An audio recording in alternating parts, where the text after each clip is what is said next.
मित्रांनो, ठरलं तर मग या मालिकेच्या आजच्या भागामध्ये अर्जुन चैतन्याला सांगतो, ॲडव्होकेट गडकरी तो रिपोर्ट आपल्या इथे असलेल्या सर्वांना त्याचबरोबर वकील मित्रांना वाचवून दाखवावा। तेव्हा चैतन्य शुअर असं म्हणून आता जागेवरून उठतो आणि तो रिपोर्ट काढून वाचू लागतो। हरीश शिंदे यांच्या हस्ताक्षर अधिकृत नमुन्यांची डायरीतील नोंदणींची तुलना केली असता खालील निष्कर्ष नोंदवले गेले आहेत। एक म्हणजे डायरीतील हस्ताक्षर हे हरीश शिंदेच्या मूळ हस्ताक्षराशी अगदी 92% जुळतायत। हे ऐकून प्रियाचा चेहरा पडतो तर रविराज आणि सायली खूपच खुश होतात। हे चैतन्य वाचतो शाही विश्लेषण आणि कागदांच्या स्थितीवरून असे निदर्शनात येते की सदर नोंद सुमारे 2 वर्षांपूर्वी लिहिली गेली आहे। हे सगळं ऐकून इकडे दामिनीला आता घामच फुटतो, ती खूपच घाबरते। त्याचबरोबर महिपत सुद्धा। तर सायली खुश होते। त्यानंतर तिसरा तो मुद्दा वाचतो की हस्ताक्षरामध्ये कोणतीही खाडाखोड किंवा असा बदल केलेला आढळलेला नाहीये आणि प्राथमिक निष्कर्ष सदर चिठ्ठी किंवा नोंद हरीश यांच्याच हस्ताक्षरामध्ये असून 2 वर्षांपूर्वी लिहिलेली आणि प्रामाणिक स्वरूपाची आहे। मध्ये कोणताही बनावटपणा किंवा दबावाखाली लिहिली गेली नाहीये। थँक्यू असं म्हणून तो आता पूर्ण रिपोर्ट वाचवून दाखवतो। त्यामुळे आता जज साहेबांना सगळ्या गोष्टी क्लिअर होतात। तर आता चैतन्याने जो रिपोर्ट वाचलेला असतो तो ऐकून आता इकडे महिपत, दामिनी, प्रिया त्याचबरोबर साक्षी हे सर्वजण घाबरलेले असतात। मग त्यानंतर अर्जुन स्टेटमेंट देतो, इन शॉर्ट जज साहेब ही चिठ्ठी हरीशनेच लिहिली आहे आणि हे आता सिद्ध झाले। मग तो आता साळुंकेंना म्हणतो, ॲडव्होकेट साळुंके तुमच्या मनात विचार येत असतील की हरीश तर आता जिवंत नाहीये, पण ही चिठ्ठी मला कुठून सापडली, हो की नाही? त्यावेळी अर्जुन म्हणतो, ही चिठ्ठी मला हरीशकडेच सापडली। आता अर्जुनचं हे बोलणं ऐकून सर्वांना तर धक्काच बसतो, कारण हरीशचा तर मृत्यू झाला आहे आणि हरीशकडे ही चिठ्ठी पुन्हा कशी सापडू शकते हाच प्रश्न सर्वांना पडतो। पुढे अर्जुन सांगतो, तोच हरीश जो मेल्यानंतर पुन्हा जिवंत होऊन त्याच्याच मित्राला त्याच्या मोबाईलवरून मेसेजेस करत होता। असं स्टेटमेंट आता अर्जुनने दिल्यानंतर मात्र महिपत मान खाली घालून बसतो, कारण दामिनी खूप रागात त्याच्याकडे पाहत असते। कारण दामिनीला अजूनपर्यंत माहीतच नसतं की हे सगळं काही महिपतने, ती खूपच रागात त्याच्याकडे पाहते। तर साक्षी सुद्धा खूपच घाबरते। ॲडव्होकेट साळुंखे आता अर्जुनकडे आश्चर्याने पाहतात, त्यांना तर काही कळतच नसतं। अर्जुन विचारतो, नाही कळलं का? पण कळेल, हा कळेल। हा अर्जुन सांगतो, मिलॉर्ड हे मेसेजेस म्हणजे हरीश जिवंत आहे हा दाखवण्याचा पुरावा होता, कारण त्याने हरीशचा मर्डर केला, त्याला सगळं हे लपवून ठेवायचं होतं आणि मग योग्य वेळ आल्यानंतर पोलिसांना टीप देऊन त्याने त्याची बॉडी परत बाहेर काढायला लावली। तेव्हा आता सर्वजण फक्त एकमेकांकडे पाहू लागतात। अर्जुन एकावर एक असं स्टेटमेंट देत असतो ना, त्यामुळे महिपत हादरतच असतो, कारण महिपतचं सगळं कारस्थान अर्जुन कोर्टासमोर मांडत असतो, फक्त तो त्याचं नाव घेत नसतो। त्यानंतर ॲडव्होकेट साळुंके उठतात आणि म्हणतात, ॲडव्होकेट अर्जुन सुभेदार, हा हरीश मेसेजेस करत होता म्हणजे नक्की काय करत होता हे मला समजलं नाही। तेव्हा अर्जुन म्हणतो, समजेल ना, हेही समजेलच तुम्हाला। म्हणून तो मिलॉर्ड साहेबांकडे परमिशन मागतो की हरीशचा मित्र अशोक दळवी यांना विटनेस बॉक्समध्ये बोलवण्याची परमिशन हवी आहे। तेव्हा हरीशचा हा मित्र आता आलाच कुठून नक्की हा प्रश्न दामिनीला पडतो, त्यामुळे ती आता पुन्हा एकदा महिपतकडे पाहते। तेव्हा जज साहेब आता परमिशन देतात। त्यानंतर काही वेळातच आता अशोक दळवी हे विटनेस बॉक्समध्ये येऊन उभे राहतात। तेव्हा सर्वजण त्यांच्याकडे आता पाहू लागतात। त्यानंतर अर्जुन पुढे जातो आणि अशोक काकांना प्रश्न विचारतो की मला सांगा, तुमची आणि हरीशची ओळख होती? तेव्हा ते म्हणतात, होय वकील साहेब, होती आमच्या दोघांची ओळख आणि आम्ही खूप जुने मित्र आहोत आणि आमची मैत्री ही खूप वर्षापासूनची होती। तेव्हा अर्जुन विचारतो, तुम्ही मला सांगू शकाल हरीशशी शेवटचा कॉन्टॅक्ट कधी झाला ते? तेव्हा अशोक काका खूपच इमोशनल होतात आणि म्हणतात, 3-4 दिवसांपूर्वीच मला त्याचा मेसेज आला होता आणि मला वाटलं तो मेसेज माझ्या मित्रानेच केला आहे। तेव्हा आता अशोक काका हे खूपच इमोशनल झालेले असतात आणि रडत असतात। त्यांना त्यांच्या मित्राची, हरीशची खूप आठवण येत असते, म्हणून सर्वजण त्यांच्याकडे पाहतच राहतात। तर अर्जुनची नजर आपोआपच दामिनी आणि महिपतवर पडते। मग आता ते दोघेही अजूनच घाबरतात आणि दुसरीकडे पाहतात। सायली आता साक्षीकडे पाहत असते, तर साक्षी सुद्धा आपली नजर चोरते। दुसरीकडे कल्पना ही खूप चिडलेली असते, कारण प्रताप सायलीची बाजू घेऊन तिला बोललेला असतो। तर कल्पना खूपच चिडलेली असते आणि म्हणून ती कपाटामध्ये कपडे ठेवते. बेडवर ज्या काही फाईल्स असतात त्या आपल्या आपटत त्या दुसरीकडे ठेवत असते. तिला आता खूप राग आलेला. प्रताप तिला मनवत असतो, पण कल्पना काही केल्या त्याच्याबरोबर एक शब्दसुद्धा बोलत नसते. ती खूप म्हणजे खूप चिडलेली असते. त्यानंतर अचानक कुणाचा तरी प्रतापला फोन येतो. तेव्हा आता फोनवरच तो विचारू लागतो, मला एक सांग, बायकोचा राग कसा काढतात तुला माहिती आहे? मग कल्पना रागातच त्याच्याकडे पाहते. मग त्यानंतर प्रतापला आता समोरून उत्तर येतं की इंटरनेटला विचार. मग आता प्रताप विचारतो, काय इंटरनेटला विचारू? त्याचं थोडं लग्न झालंय. आता या बाबतीत मला एखादा अनुभवीच नवरा मार्गदर्शन करू शकतो. पण काही नाही रे, जगात काहीही होऊ देत, पण या बायकांचा राग ना फक्त आणि फक्त नवऱ्यांवरच निघतो. कारण अमुक देशामध्ये वादळ आलं, काढा नवऱ्यावर राग. तमुक देशात आग लागली, काढा नवऱ्यावर राग. असं तो हसतच म्हणत असतो आणि कल्पनाला डिवचत असतो. तर कल्पना जोरात कपडे आपटत असते आणि अजूनच त्याच्यावरचा राग व्यक्त करत असते. तर प्रताप मात्र हसत असतो. मग आता बिचारे नवरे तरी काय करतील सांग ना, असं रडकुंडीला येतच प्रताप म्हणत असतो. आणि मी पाया पडू का तुझ्या, असं कल्पनाकडे पाहून म्हणतो. तर कल्पना डोळे मोठे करून अजूनच प्रतापकडे पाहते. तेव्हा प्रताप आता फोनवर म्हणतो, अरे मी पाया पडू का तुझ्या? अरे काही जादू असेल तर कळव मला, किंवा पुस्तक असेल तरी सांग. मग आता नाही आहे का तुझ्याकडे पुस्तक? काहीच आयडिया नाही आहे का? बरं बाबा, झालं म्हणजे मलाच आता पुस्तक लिहावं लागेल ना. आणि त्या पुस्तकाचं नाव मी लिहिणार आहे की बायको एक न सुटणारं कोडं. त्यानंतर आता कल्पना कपडे ठेवण्यासाठी कपाटाजवळ जात असते, पण प्रताप मध्ये मध्ये येतो. त्यामुळे कल्पना अजूनच चिडते आणि ती कपडेच बेडवर टाकते आणि तेथून निघून जाते. त्यावेळी प्रताप फोनवर म्हणतो, अरे अरे अरे, हे प्रकरण ना खरंच खूप चिघळलेलं दिसतंय. मी आलो हा, काहीतरी जालिम उपाय हा शोधायलाच हवा, असं म्हणून तो तिच्या पाठीमागे जातो. इकडे कोर्टात आता अशोक काका हे स्टेटमेंट देत असतात की सर, 2 वर्षांपासून आम्ही नित्य नियमाने एकमेकांना मेसेज सुद्धा करायचो. मला कळालंच नाही की मी ज्या माणसाशी बोलतोय तो माणूस हरीश नाहीये म्हणून. पण तुम्हाला सांगू वकील साहेब, अहो 2 वर्षांपूर्वीच त्याचा खून झालाय, हे ना मला फक्त आणि फक्त या केसमुळे समजलंय, असं म्हणून अजूनच अशोक काका भाऊक होतात. तर प्रिया हळूच साक्षी आणि महिपतकडे पाहते. तर इकडे चैतन्यसुद्धा महिपतकडे पाहत असतो. पण महिपत चैतन्यापासून आपली नजरच चोरतो. कारण आता महिपतचं एक एक पितळ उघड पडणार असतं, त्यामुळे तो जरा घाबरतोच. त्यानंतर आता इमोशनल झालेल्या अशोक काकांना अर्जुन शांत करतो आणि एक फोन दाखवत म्हणतो, मिलॉर्ड, हा अशोकचा फोन आहे आणि यामध्ये हरीशच्या नंबरवरून पाठवलेले सगळे काही मेसेजेस आहेत, तुम्ही हे वाचू शकता, असं म्हणून ते मेसेजेस पाहण्यासाठी वाचण्यासाठी अर्जुन तो मोबाईल जज साहेबांकडे देतो. त्यानंतर आता थँक्यू अशोक, तुम्ही जाऊ शकताय, असं अर्जुन म्हणतो. त्यामुळे अशोक काका हे आता कोर्टातून बाहेर पडतात. त्यानंतर ॲडव्होकेट साळुंके उठतात आणि कदाचित हे मेसेजेस हरीशच्या नंबरवरून कुणीतरी दुसऱ्यानेच पाठवले असतील तर, असं स्टेटमेंट जेव्हा ते कोर्टासमोर मांडतात, अर्जुनला त्याचा प्रश्नाचं उत्तर विचारतात, तेव्हा मात्र दामिनी डोक्यालाच हात लावते आणि याला मध्ये कोण बोलायला सांगतंय असा मनातच विचार करते. त्यावरती अर्जुन उत्तर देतो, चुकून, म्हणजे चुकूनच 2 वर्ष मित्राबरोबर तो गप्पा मारत होता. अर्जुन जे काही स्टेटमेंट करतो, उत्तर देतो, त्यावर मात्र रविराजला आता खूपच आनंद होतो. कारण त्याने ॲडव्होकेट साळुंखेंना बरोबर आता त्याच्याच प्रश्नामध्ये अडकवलेलं असतं. त्यानंतर अर्जुन जज साहेबांना सांगतो की मिलॉर्ड, ही आयडेंटिटी थेफ्टची केस आहे. कारण एक माणूस गेली 2 वर्ष हरीश असल्याचं नाटक करत होता आणि हरीश बनून अशोक बरोबर बोलत सुद्धा होता. त्याच्याकडे हरीशचं सगळं काही सामान होतं आणि त्यातच मला हरीशकडे ती चिठ्ठी सुद्धा सापडली आणि तोच आहे आता माझा पुढचा साक्षीदार. त्याचं नाव आहे पिंट्या.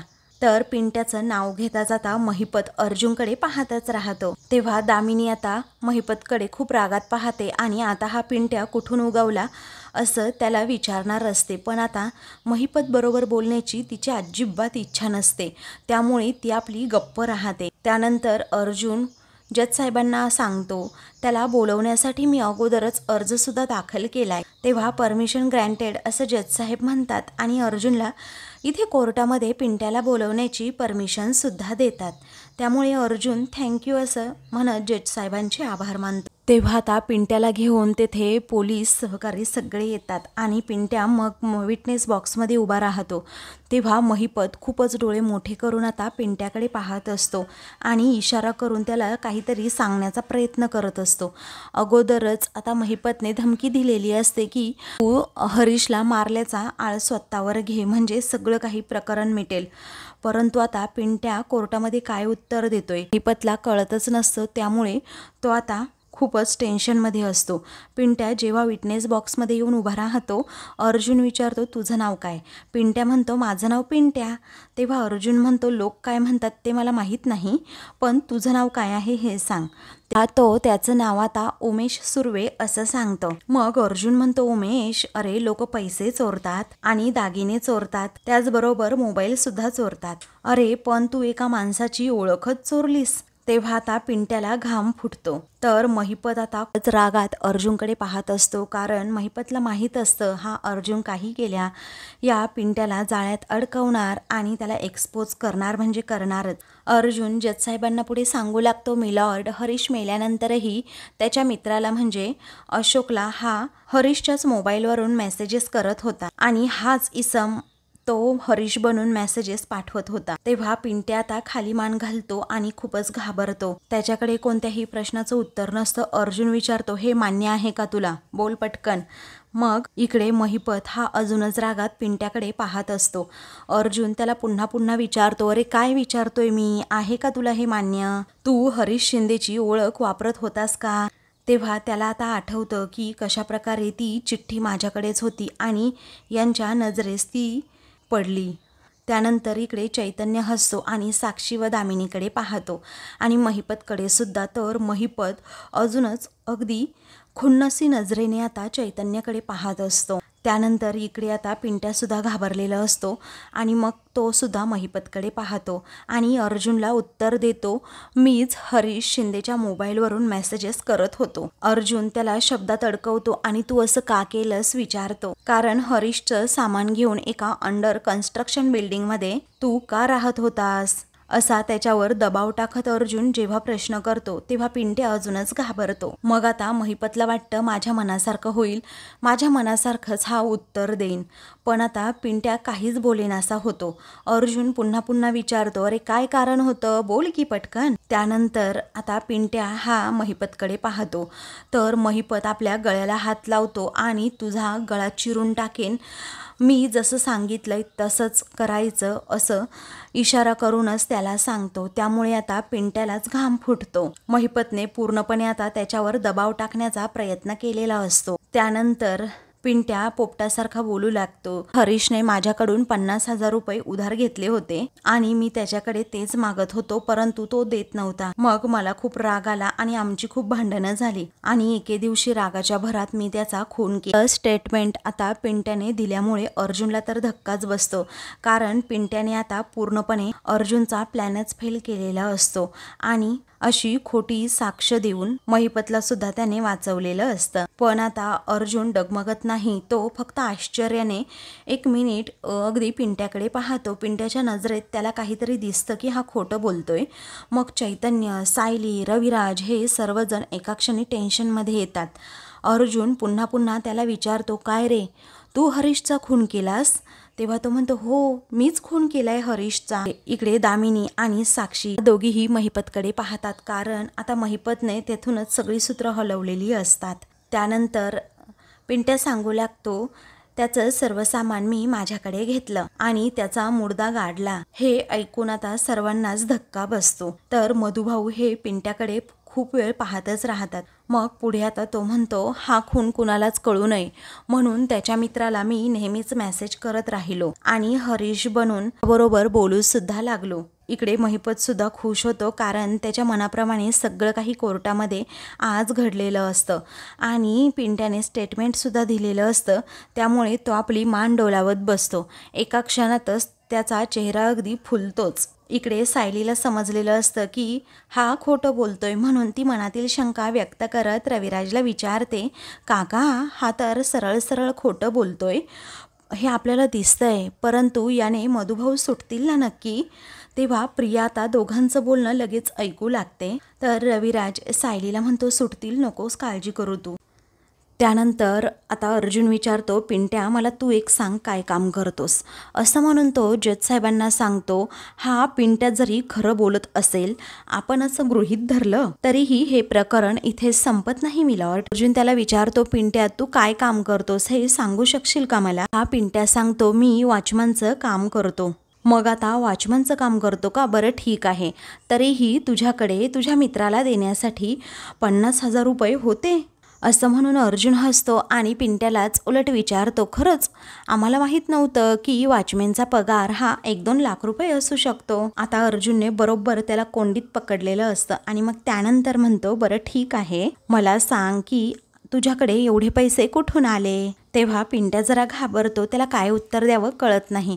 अर्जुन अजूनच रागात विचारतो, कुठून आले सांग पटकन. तेव्हा ॲडव्होकेट साळुंखे ऑब्जेक्शन घेतात आणि पिंट्याकडे किती पैसे होते याचा या केसशी काय संबंध असं विचारतात. तेव्हा अर्जुन म्हणतो, संबंध आहे मिलॉर्ड आणि तेच प्रूव्ह करण्याचा मी प्रयत्न करतोय. तेव्हा ऑब्जेक्शन ओव्हररूल असं आता जज साहेब म्हणतात. मग अर्जुन त्यांचे आभार मानतो आणि पिंट्याला पुन्हा विचारतो, सॉरी हा उमेश, ज्या कन्स्ट्रक्शन साईटवर तू लपून बसला होतास तेथेच तू वॉचमन होतास का?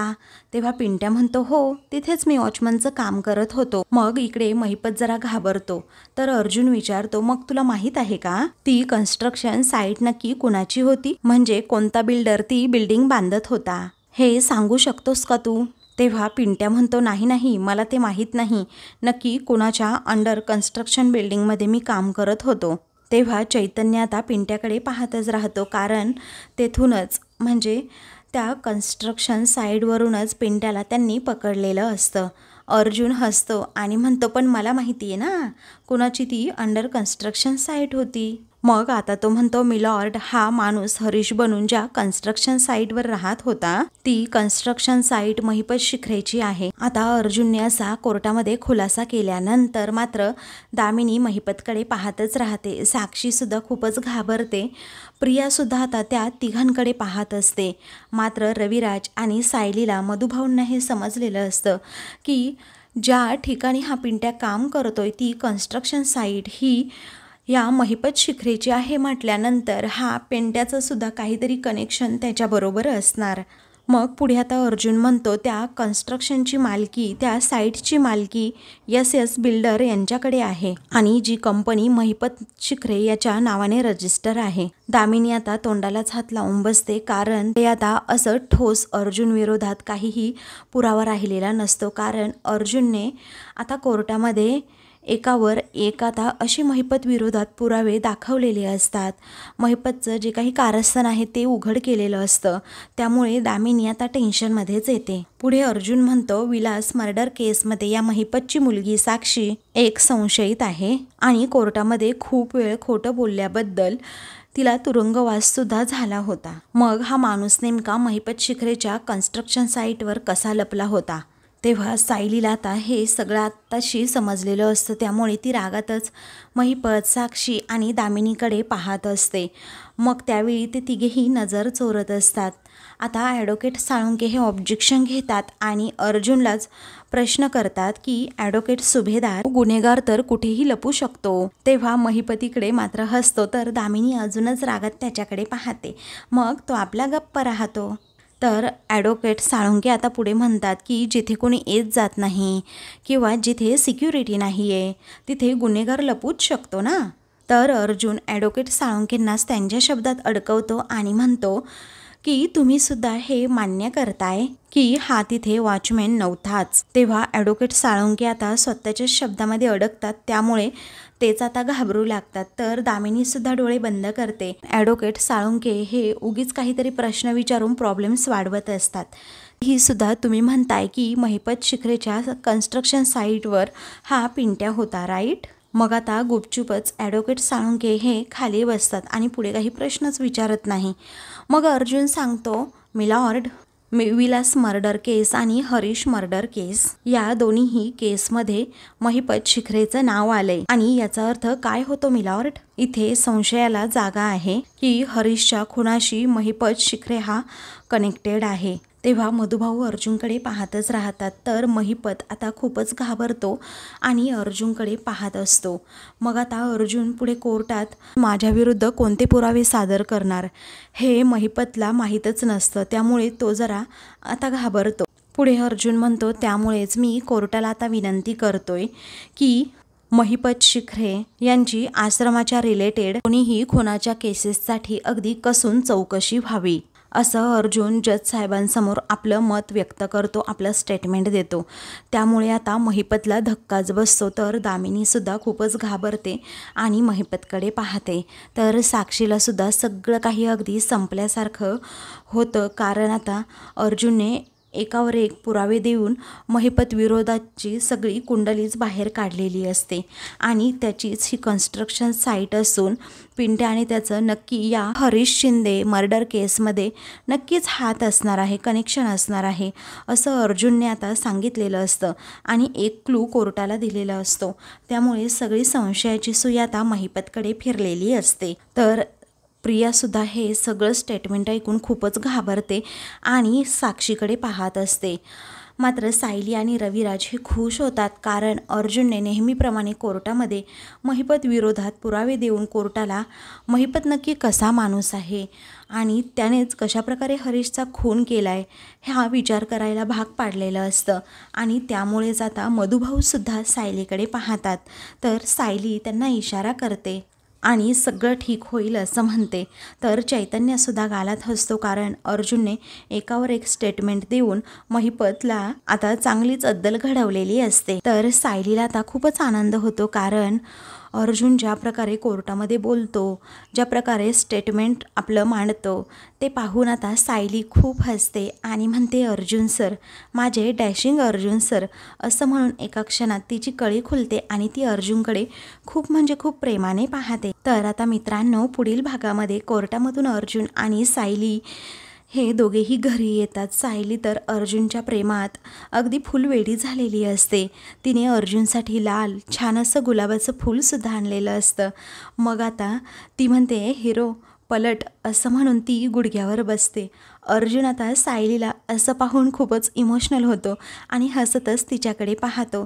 सायली गुलाबाचं फूल त्याच्यासमोर धरते आणि म्हणते की मी तुझ्या प्रेमामध्ये पूर्णपणे पागल झाली आहे. मग आता आयुष्यभर तू माझ्यासोबत राहशील ना, मला आयुष्यभर साथ देशील ना, आणि मी मरेपर्यंत माझा हात सोडणार नाही ना, असं ती आता विचारते आणि त्याला अगदी छान प्रकारे फिल्मी स्टाईलने प्रपोज करते.